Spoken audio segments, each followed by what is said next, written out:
it finally happening, ladies and gentlemen? Are we finally getting a big change in the British tiara landscape? Because Queen Camilla decided to wear the Greville Emerald Kokoshnik Tiara at the recent diplomatic reception, one that was previously worn by Princess Eugenie.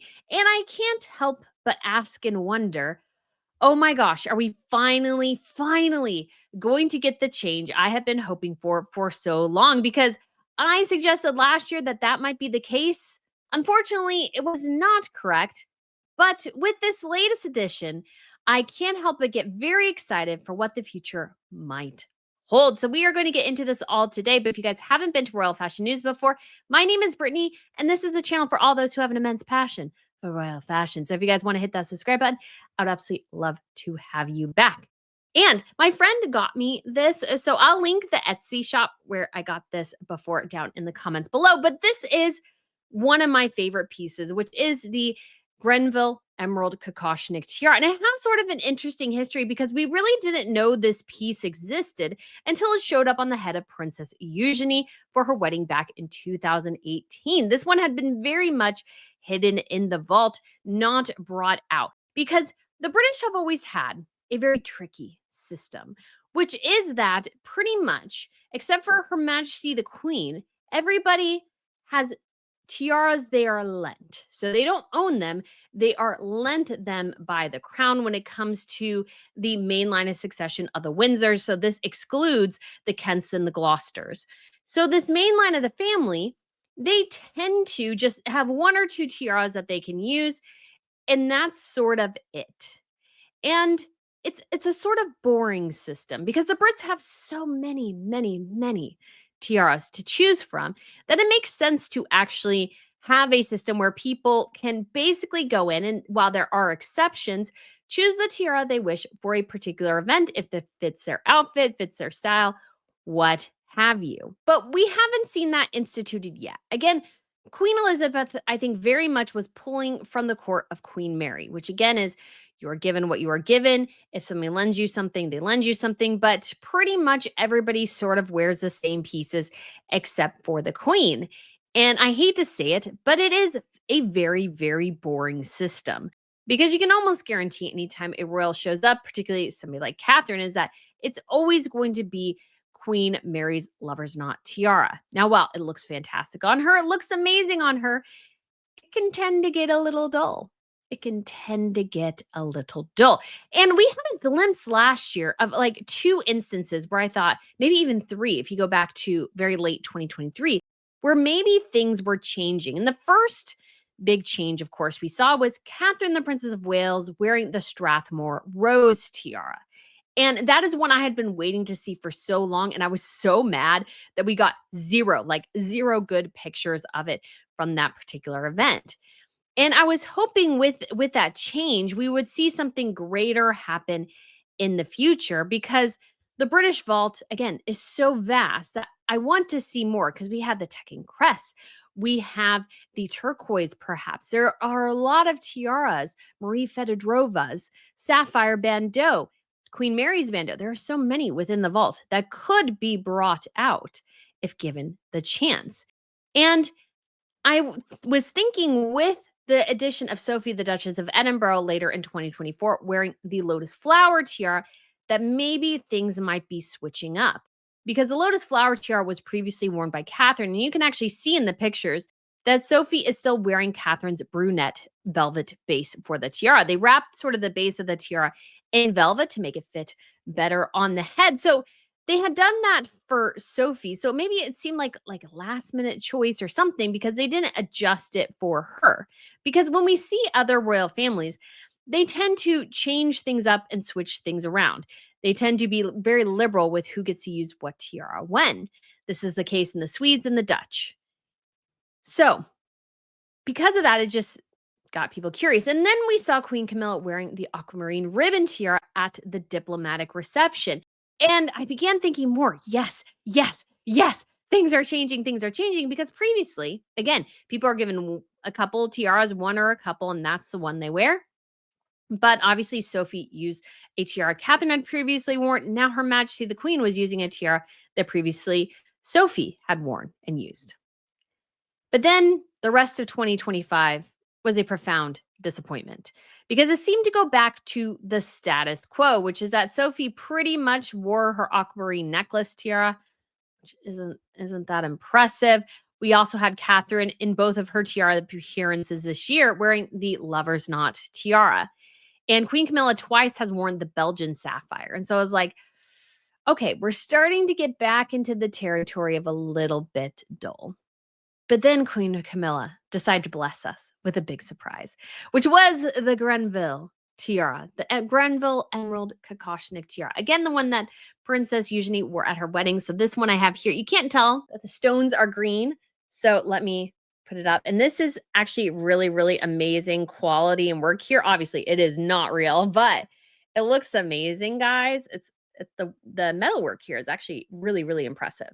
So I think this is an amazing piece. And Queen Camilla all of a sudden wore it. And it's like, oh my gosh, is a change coming. Now, again, I've gotten too excited before about the change that didn't occur. So I feel like in this instance, I'm going to approach this with a level of caution because we haven't really seen the change that I want to see.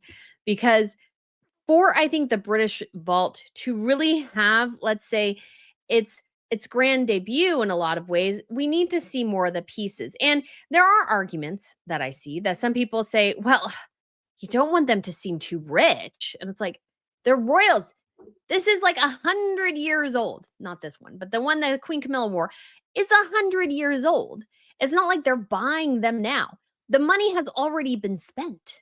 Who cares at this point? Why keep them in the vault? You have this whole collection to choose from. Why leave everything collecting dust? Because, like, what else are you supposed to do with it? Because then you have the point where everything's just sitting in a vault.